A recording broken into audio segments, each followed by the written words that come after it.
जय गुरु जी संगत जी। वीडियो को लाइक कीजिए, चैनल को सब्सक्राइब कीजिए और बेल आइकन को प्रेस कर दीजिए ताकि आपको लेटेस्ट वीडियो की जानकारी अच्छे से मिल सके। जय गुरु जी संगत जी। गुरु जी का अनंतम अनंतम शुक्राना। संगत जी, जब गुरु जी आपको किसी चीज के लिए इंतजार करवाते हैं, वह आपको सर्वोत्तम प्राप्त करने के लिए तैयार कर रहे होते हैं, क्योंकि बिना सद्गुरु के कोई अपनी नाव चला नहीं सकता। बिना सद्गुरु के कोई अपनी नाव चला नहीं सकता। चला दी तो लाख कोशिश करके भी पार लगा नहीं सकता।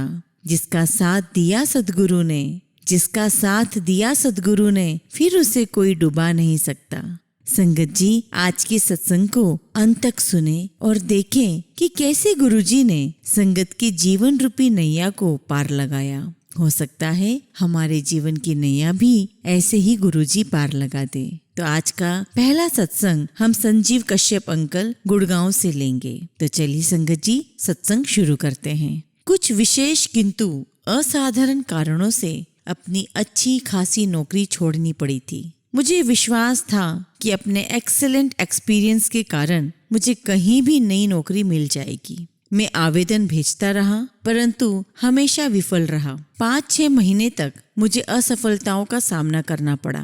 धीरे धीरे पहले मेरा आत्मविश्वास, फिर ईश्वर पर से आस्था उठ गई और मुझे सामाजिक अपमान भी सहना पड़ा। निराशा और असंतोष के साथ साथ जमा किया हुआ पैसा भी कम होने लगा। अंत में मैं अपनी पत्नी को कहने लगा कि कहीं से कीटनाशक लाकर अपना जीवन समाप्त कर लेते हैं। मुझे पता था कि यह गलत निर्णय है, पर मेरे पास और कोई विकल्प नहीं था। इसी समय एक दिन मेरे दोस्त ने मुझे फोन किया। उसके सुझाव पर मैं गुरुजी के पास गया। मैंने एक संत को अपने आसपास के लोगों से बातचीत करते हुए देखा। गुरबानी के शब्दों की ध्वनि गूंज रही थी। चाय प्रसाद और उसके बाद लंगर बट रहा था। लंगर के बाद मैंने गुरुजी से आशीर्वाद लिया और घर लौट आया। मैंने गुरुजी से अपने मित्र के सलाह अनुसार कुछ नहीं बताया। उसने कहा था कि गुरुजी को कुछ भी कहने की आवश्यकता नहीं है, वह सब जानते हैं। मेरे मन में विचार आया कि मैं गुरुजी के पास कष्ट में पहुंचा था और कष्ट के साथ ही वापस लौटा हूँ, बिना किसी उपचार के। यदि मैं उनको कुछ कह नहीं सकता तो उन्हें मेरी आवश्यकता का पता कैसे लगेगा, और यदि मैं अपनी इच्छा व्यक्त नहीं कर सकता तो उनके पास जाने का क्या लाभ। मेरे दोस्त ने फिर से मुझे उनके पास जाने के लिए बोला, किंतु मैंने इस बार मना कर दिया और उसको कहा कि गुरुजी कुछ नहीं कर सकते, क्योंकि उन्होंने मेरी समस्या सुनी ही नहीं है। एक पढ़ा लिखा और समझदार होने के कारण मैं विश्वास नहीं कर सकता कि वह भगवान और सर्वज्ञाता है। अगले दिन ही मुझे एक अच्छी नौकरी के लिए इंटरव्यू की खबर आई। मैंने अपने दोस्त को फोन किया तो उसने कहा कि यह सब गुरु कृपा है। मैंने तुरंत इनकार करते हुए कहा कि मैंने इसके लिए 15 दिन पहले जॉब एप्लीकेशन भेजी थी।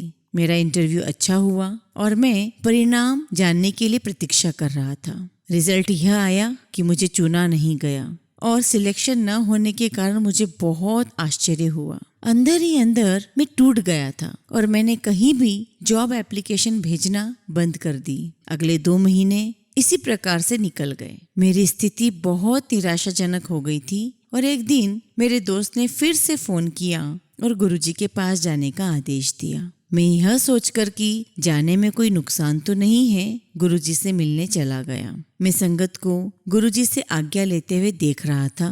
मैं गुरुजी से मन ही मन विनती कर रहा था कि मैंने सब प्रयत्न कर लिए हैं और अब कोई रास्ता मेरे लिए नहीं बचा है। बार बार उस दिन मैं शब्द सुन रहा था। कोई 1 दर्जन लोग बचे होंगे जब गुरुजी मेरे पास आए और बोले, और बता तू कैसे आया है। स्पष्ट रूप से गुरुजी को पता था कि मैंने उनके अस्तित्व पर डाउट किया था। मैं अशक्त और टकटकी लगाए उन्हें देखता रह गया। बहुत हिम्मत के साथ मैं धीरे से गुरुजी ही कह पाया था। इतने में गुरुजी ने पूछ लिया कि मैं किसके साथ आया हूँ। बड़ी मुश्किल के साथ मैंने उत्तर दिया कि मैं अपनी पत्नी के साथ आया हूँ। तो उन्होंने उसे बुलाने के लिए कहा। मैं भागकर बाहर गया और उसे बुलाकर अंदर लाया। गुरुजी ने उसका नाम पूछा और बोले, चल जा, तेरा कल्याण कर देता।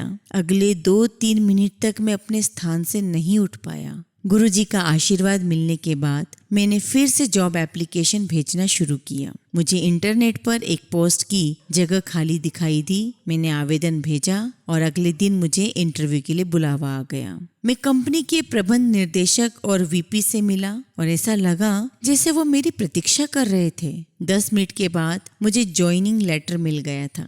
उसी शाम मैं गुरुजी के पास अपने कुकर्मों की क्षमा याचना करने गया। मुझे अपनी भूल का एहसास हो गया था, परंतु उससे अधिक आवश्यक मैं उनको धन्यवाद करना चाहता था। जब चलने का समय हुआ तो मैं लाइन से आगे निकलकर उनके पास चला गया। उन्होंने मुझे देखकर अपने कान मेरी ओर कर दिए और मैंने उन्हें बताया कि मैं 9 महीने से बेकार था और उनकी दया से ही मुझे नौकरी मिली है। गुरुजी पहले तो चुप रहे, फिर बोले, जा फिर ऐश कर। और उनके शब्द अक्षरशः सत्य हुए। न केवल मुझे कार्य करने में आनंद आता है, मेरे सब काम सुचारू रूप से पूरे हो जाते हैं। मेरे सहकर्मी बहुत प्रभावित हैं, परंतु मुझे पता है कि यह गुरुजी ही कर रहे हैं। मैं अपने साथियों को कहता हूँ कि पहले मैं केवल जीवित था और अब मैंने जीना सीख लिया है। संगत जी, ऐसे ही गुरुजी ने मुझे और भी कई सारी चीजों में उपचार किया है। मैं ऐसा मानता था कि जिसने पीड़ा दी है वही उसकी औषधि भी देगा। पहली बार जब मैं गुरुजी के पास गया था, मेरे घुटनों में बहुत दर्द था। मैं एक डॉक्टर के पास गया जिसने कहा कि घुटनों के लिगामेंट क्षतिग्रस्त हो गए हैं और मुझे कंप्लीट बेड रेस्ट के लिए बोला और घुटनों को न हिलाने का परामर्श दिया और साथ ही दवाएं भी दी गई और मेरा दर्द असहनीय था। जब मेरे दोस्त ने मुझे फोन पर गुरुजी के पास जाने के लिए कहा तो मैंने उसको बताया कि मैं तो गुरुजी के पास नौकरी के लिए विनती करने गया था और वहीं मेरे लिगामेंट क्षतिग्रस्त हो गए थे। मेरा मित्र चुप रहा। 2 महीने के बाद घुटनों का दर्द समाप्त हो गया। जब मैंने अपने दोस्त के दोबारा कहने पर फिर से गुरुजी के पास गया तो मेरे घुटनों में फिर से दर्द शुरू हो गया। इस बार मैं डॉक्टर के पास गया तो उसने एक महंगे उपचार की सलाह दी। संगत जी, मेरे पास अधिक पैसा नहीं था और घुटनों के दर्द के साथ उनके पास जाना भी कठिन हो गया। मुझसे चला भी नहीं जाता था।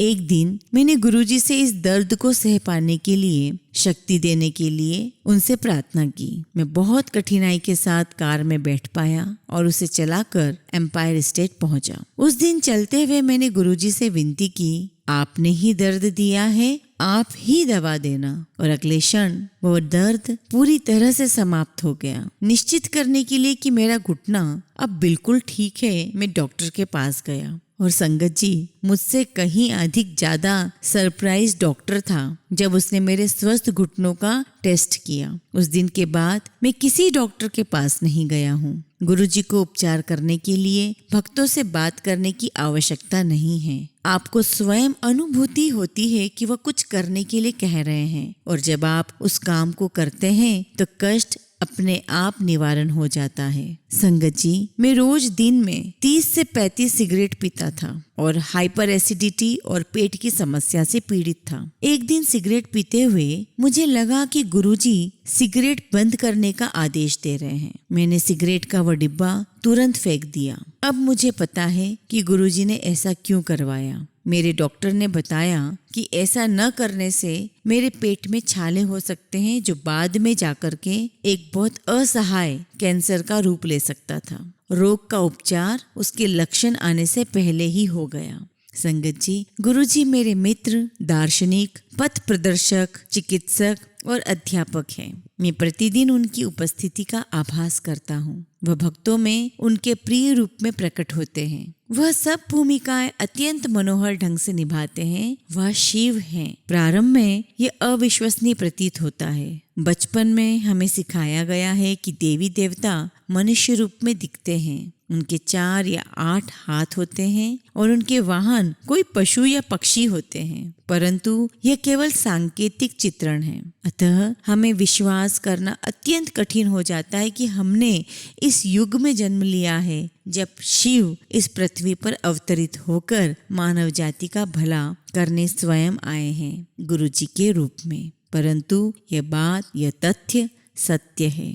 जय गुरुजी, शुक्राना गुरुजी। संगत जी, अब हम अगला सत्संग दिल्ली के SK बहल अंकल का सुनेंगे। 1997 से 1998 में मुझे परिवार सहित गुरुजी से मिलने का सौभाग्य प्राप्त हुआ। यह मेरे एक मित्र के कहने पर संभव हुआ, जो गुरुजी का आशीर्वाद प्राप्त करने के बाद बहुत प्रभावित हुए थे। इस दौरान मेरी पत्नी नीता हृदय रोग से पीड़ित थी। मैं उसे फैमिली डॉक्टर के पास ले जा चुका था। उन्होंने ECG और TMT के साथ कुछ अन्य टेस्ट भी करवाने को कहा था। ECG के रिजल्ट सही नहीं थे और TMT में एक गतिशील पट्टे पर उसे चलना था, परंतु वह उस पर 1 मिनट भी नहीं चल पाई थी और उसका BP 200 से ऊपर पहुंच गया था। डॉक्टर ने टेस्ट रोक दिया। फैमिली डॉक्टर को बताने पर उन्होंने स्ट्रेस थैलियम टेस्ट करवाने को कहा। मैंने सीताराम भारती हॉस्पिटल में टेस्ट के लिए समय ले लिया। संगत जी, थैलियम टेस्ट से पहले हम गुरुजी से मिले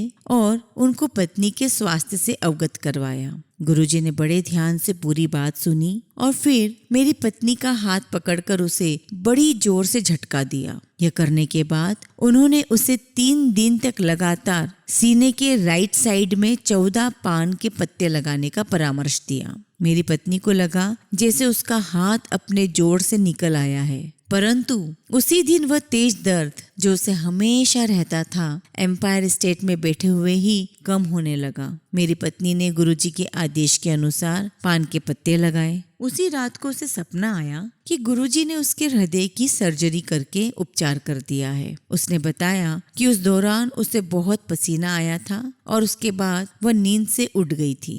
यह एक अद्भुत अनुभव था। उस शाम को गुरुजी से मिलने पर उन्होंने स्वप्न की ओर संकेत करते हुए कहा, कल्याण हो गया। परंतु हम गुरुजी को थैलियम परीक्षण के बारे में नहीं बताया, जिसके लिए सीताराम भारती हॉस्पिटल से समय लिया गया था। जब मेरी पत्नी टेस्ट के लिए गई तो सबसे पहले ECG लिया गया, जो संतोषजनक था। उसके बाद उसने TMT टेस्ट किया। डॉक्टर आश्चर्यचकित थे कि 9 मिनट तक पट्टे पर चलने के बाद भी उसका BP सामान्य रहा। उत्सुकतावश उन्होंने मुझसे उसके लक्षणों के बारे में पूछा। जब मैंने उन्हें बताया कि हृदय की समस्या के कारण हमेशा दर्द रहता है, तो उन्होंने आपस में एक दूसरे को आश्चर्य से देखा। उसके बाद हम घर वापस आ गए। तीसरे दिन जब हमें उसके रिपोर्ट्स मिले तो सब कुछ सामान्य था, कोई ब्लॉकेजेस नहीं थे। उसी समय मुझे गुरुजी का फोन आया कि रिजल्ट सही है और क्या अब हम संतुष्ट हैं। हम अपने आप में बहुत लज्जित हुए। उस समय से मेरी पत्नी को हृदय की कोई समस्या नहीं हुई है। इस प्रकार के अनेक सत्संग हैं जिनसे सिद्ध होता है कि गुरुजी महाराज अद्भुत शक्तियों सहित ईश्वर के अवतार हैं। उनमें अपनी संगत के लिए अपार प्रेम और दया है, जिनकी मानसिक और शारीरिक कष्टों से मुक्ति होती रहती है। गुरुजी की शरण प्राप्त कर और प्रतिदिन उनकी कृपा के पात्र बनकर हम अत्यंत भाग्यशाली हैं। जय गुरुजी, शुक्राना गुरुजी।